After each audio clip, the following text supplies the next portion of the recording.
नमस्कार दोस्तों, आज हमारी रामायण श्रृंखला का 8वां दिवस है। सीताराम चरित अति पावन, मधुर सरस रस अति मन भावन। मणिमाणिक मुक्ता छवि जैसी, अहिगिर गज सिर सोहन तैसी। नभ किरीट तरनी तनु पाई, लह सकल शोभा दिखाई। मणि माणिक मोती जैसी सुंदर छवि है। सांप पर्वत हाथी के मस्तक पर वही शोभा नहीं पाती।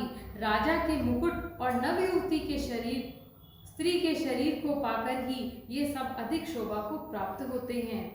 तैसे ही सुख भी कबित बुध कहि, उपजहि अनंत अनंत छवि लहरी।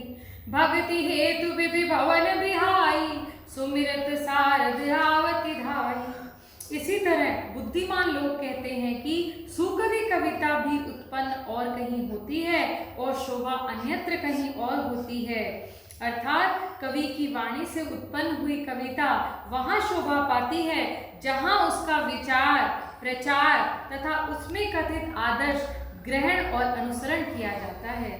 कवि के स्मरण करते ही उसकी भक्ति के कारण सरस्वती जी ब्रह्मलोक को छोड़ी दौड़ी आती हैं। रामचरित सर बिनु अनवाय, सोषम जाहि न कोटि उपाय। कवि को विदस हृदय विचारी, गावहि हरि जस कलिमल हारी। सरस्वती जी के दौड़कर आने पर वह थकावट रामचरित रूपी सरोवर में उन्हें नहलाए बिना दूसरे करोड़ों उपाय से दूर नहीं होती है।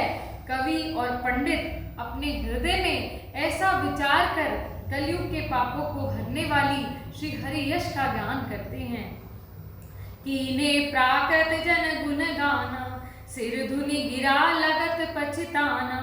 हृदय सिंधु मति सीप समाना, स्वाति शारदा कहे सुजाना।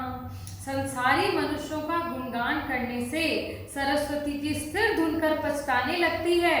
वहीं बुद्धिमान लोग हृदय को समुद्र और बुद्धि को सीप और सरस्वती को स्वाति नक्षत्र के समान कहते हैं। जो बर शहि बर बारी विचारू, होई कवित मुक्ता मनि चारू। इसमें यदि श्रेष्ठ विचार रूपी जल बरसता है तो मुक्ता मणि समान सुंदर कविता होती है। जुगति भेद पुनि पोई, रामचरित बरताव। परिहै सज्जन विमल उर, शोभाति अनुराग। सियावर रामचंद्र पदु जय शरणम, शंकर हरि ओम जय जय सिया राम। उन कविता रूपी मुक्ता मणियों को युक्ति से भेद कर फिर श्री रामचंद्र रूपी सुंदर ताग में पिरोकर सज्जन लोग अपने निर्मल हृदय में धारण करते हैं, जिससे अनंत अनुराग रूपी शोभा होती है। जे जन में कलिकाल कराला, कर तब बायश बेस मराला। चलत कुपंथ वेद बग छाड़े, कपट कलेवर कलिमल भांडे।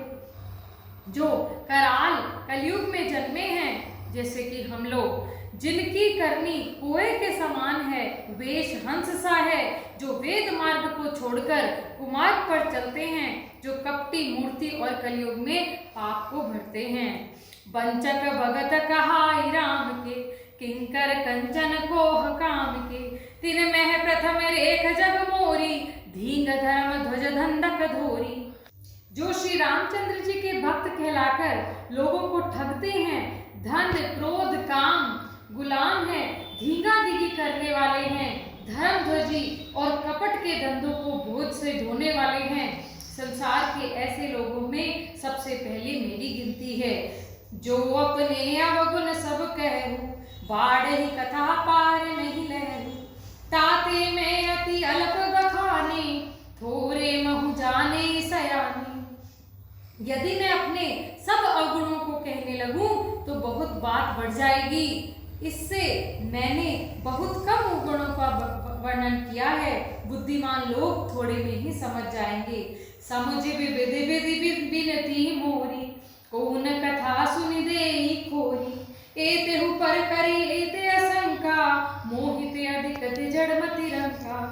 मेरी अनेकों प्रकार की विनती को समझकर कोई भी इस कथा को सुनकर दोष नहीं देगा। इतने पर जो शंका करेंगे वो